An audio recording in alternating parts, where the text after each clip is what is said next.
Hello friends, welcome to legal literacy YouTube channel. Legal literacy YouTube channel में आपका स्वागत है। फ्रेंड्स, थंबनेल देख के आप समझ गए होंगे कि एंटिसिपेटरी बेल पे कुछ बहुत बड़ा अमेंडमेंट होने वाला है।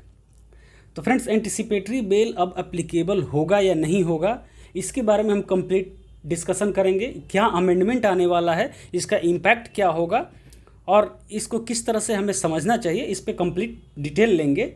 लेकिन इसके पहले मैं आपको फ्रेंड्स बता दूं कि अगर आपने इस लीगल लिटरेसी यूट्यूब चैनल को सब्सक्राइब नहीं किया है तो आप इसको सब्सक्राइब करें।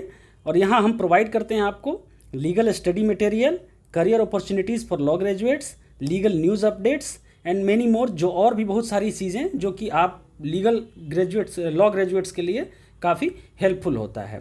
तो फ्रेंड्स, अब हम स्टार्ट करने वाले हैं एक लीगल स्टोरीज का सीरीज़, जिसमें वीकली एक स्टोरी होगी लीगल, किसी केस लॉ को हम लेंगे और उसको स्टोरी के फॉर्म में आपको सुनाएंगे। तो लीगल लिटरेसी को आप फॉलो करते रहें। तो फ्रेंड्स, सबसे पहले हम देखते हैं कि उत्तर प्रदेश सरकार ने एक अमेंडमेंट लाने का फैसला किया है। सीआरपीसी में अमेंडमेंट लाएगी और वो बिल लाई है और बिल को इंट्रोड्यूस किया जाएगा विधानसभा में, यूपी लेजिस्लेटिव असेंबली में। ठीक है, लेजिस्लेटिव असेंबली में प्रेजेंट करने के बाद, वहाँ से पास कराने के बाद लेजिस्लेटिव काउंसिल में जाएगा, फिर गवर्नर का साइन होगा और वो बिल एक्ट बन जाएगा। और फ्रेंड्स, उस बिल का नाम है code of criminal procedure Uttar Pradesh amendment bill 2022। ठीक है, तो इस बिल के बाद क्या होगा, इसमें क्या क्या अमेंडमेंट्स होंगे, इसके बारे में मैं आपको बता दूं कि इस बिल में अमेंडमेंट होगा कि जो एंटिसिपेटरी बेल है, section 438 of CrPC will not be applicable in Uttar Pradesh in some special offences. कुछ स्पेशल केसेज में उत्तर प्रदेश में ये जो अमेंडमेंट से जो 438 सेक्शन 438 सीआरपीसी जो कि एंटिसिपेटरी बेल की बात करता है, वो एप्लीकेबल नहीं होगा। तो कौन कौन से ऑफेंसेज में एंटिसिपेटरी बेल नॉट मेंटेनेबल होगा, नॉट एप्लीकेबल होगा। तो फ्रेंड्स, इसमें दिया हुआ है, सबसे पहला कैटेगरी है कि crimes of rapes and sexual offences against women. ठीक है, अगर वुमेन के अगेंस्ट जो क्राइम होता है, सेक्सुअल ऑफेंसेज और रेप के, उसमें एंटिसिपेटरी बेल एप्लीकेबल नहीं होगा। फिर ऑफेंसेज अगेंस्ट चिल्ड्रेन, ठीक है, ये जो देख रहे हैं आप, POCSO act 2012। POCSO act friends, ये जेंडर न्यूट्रल ऑफेंस है। आप किसी बच्ची के साथ या बच्चे के साथ, किसी के साथ भी आप सेक्सुअल ऑफेंसेस के दोषी पाए जाते हैं, आपके ऊपर पॉक्सो एक्ट एक्टिवेट हो जाता है, पॉक्सो एक्ट आपका एप्लीकेबल होता है।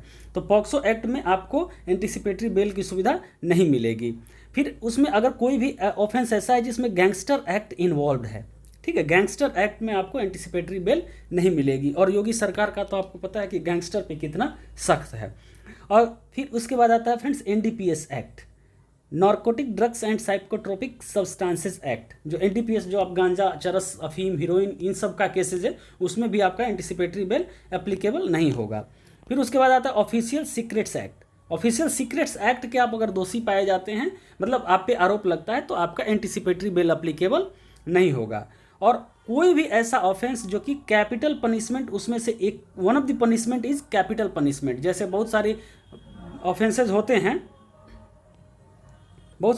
होते हैं जिसमें कि उम्र कैद और प्लस कैपिटल पनिशमेंट ये होता है। तो कैपिटल पनिशमेंट जिस भी ऑफेंस में है, आपको एंटिसिपेटरी बेल नहीं मिलेगी।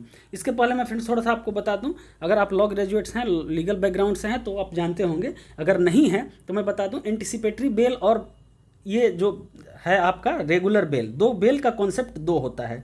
ओके, एक एंटिसिपेटरी बेल और दूसरा रेगुलर बेल। तो एंटिसिपेटरी बेल क्या होता है, रेगुलर बेल क्या होता है, मैं आपको बता दूं। थोड़ा कॉन्सेप्ट ऑफ बेल के बारे में बात कर लूँ फ्रेंड्स। ये एक होता है एंटिसिपेटरी बेल और दूसरा होता है रेगुलर बेल। ये एंटिसिपेटरी बेल जो होता है, ये प्री अरेस्ट बेल होता है। ठीक है, आपके ऊपर आरोप लगा, आपने एप्रीहेंड किया और एंटिसिपेट कर रहे हैं अपना अरेस्ट, तो आप कोर्ट्स में जाते हैं।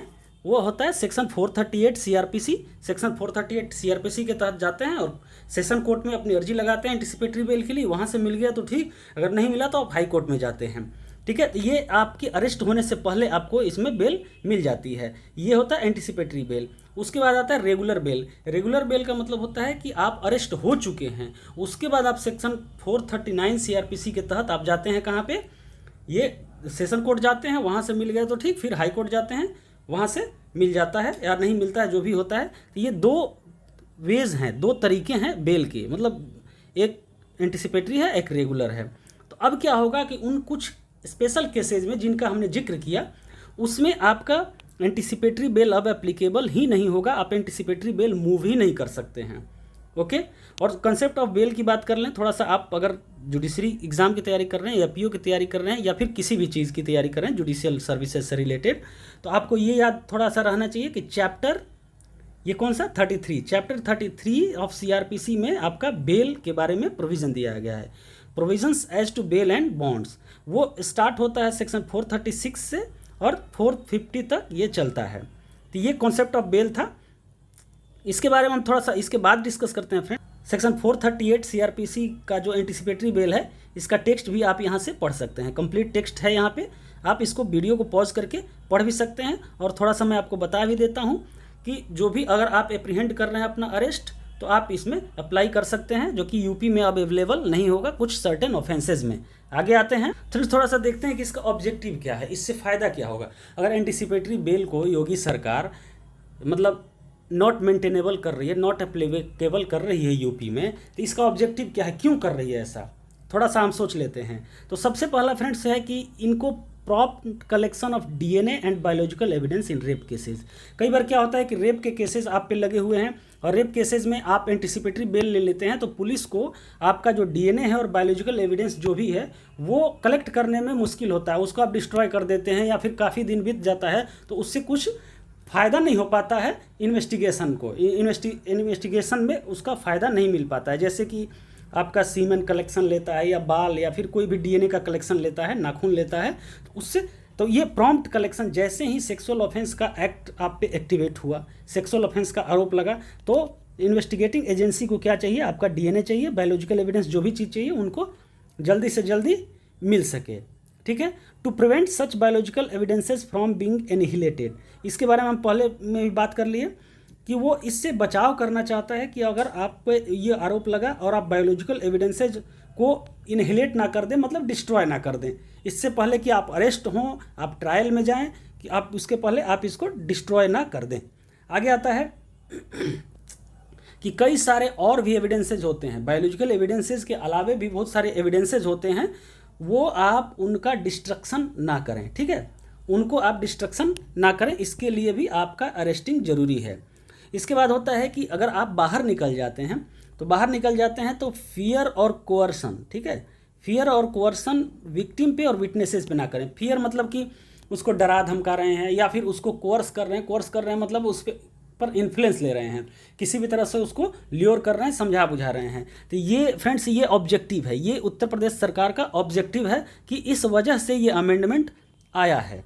आगे इसके बाद थोड़ा सा फ्रेंड हिस्ट्री देख लेते हैं, एंटिसिपेटरी बेल का हिस्ट्री क्या रहा है उत्तर प्रदेश में। अब फ्रेंड्स 2019 के पहले भी एंटिसिपेटरी बेल मेंटेनेबल नहीं था उत्तर प्रदेश में, लेकिन डिफरेंस ये था कि उस समय किसी भी केस में, इन एनी केसेस, ये मेंटेनेबल नहीं था। लेकिन अब क्या हुआ है कि 2019 में योगी गवर्नमेंट ने जो section 9 of the criminal procedure Uttar Pradesh amendment act था उसको चेंज किया। ठीक है, चेंज किया, जिसने कि सेक्शन 438 ऑफ सीआरपीसी को उत्तर प्रदेश से डिलीट कर दिया था। ठीक है, और इसमें चेंज करके उत्तर प्रदेश की सरकार ने, योगी सरकार ने दोबारा 438 जो कि है एंटिसिपेटरी बेल इंट्रोड्यूस किया। तो आप सोच रहे हो कि एंटिसिपेटरी बेल 2019 में इंट्रोड्यूस किया, तो अब एंटिसिपेटरी बेल को ख़त्म क्यों कर रही है योगी सरकार। लेकिन प्रॉब्लम बात ये नहीं है फ्रेंड्स, बात ये है कि अब क्या है कि एंटिसिपेटरी बेल कंप्लीटली ख़त्म नहीं हुआ है, अब कर रहा है कि कुछ सर्टेन ऑफेंसेज में एंटिसिपेटरी बेल को ख़त्म किया जा रहा है। ठीक है, उन ऑफेंसेज के बारे में हमें पता ही है। ठीक है, हमने डिस्कस भी किया है कि किन किन ऑफेंसेज में किया जाएगा, तो ये सामने आपके दिख रहे हैं, इनको देख लेंगे। तो फ्रेंड्स ये कंप्लीट इन्फॉर्मेशन था, कंप्लीट इन्फॉर्मेशन। उम्मीद है आपको वीडियो अच्छी लगी होगी, आपको कुछ जानकारी मिली होगी, और अगर जानकारी अच्छी लगी है, मिली है, तो चैनल को लाइक, शेयर एंड सब्सक्राइब करें, और हमारे चैनल पे जो भी मटेरियल आपके लिए आते रहता है उसका फ़ायदा उठाएं। धन्यवाद।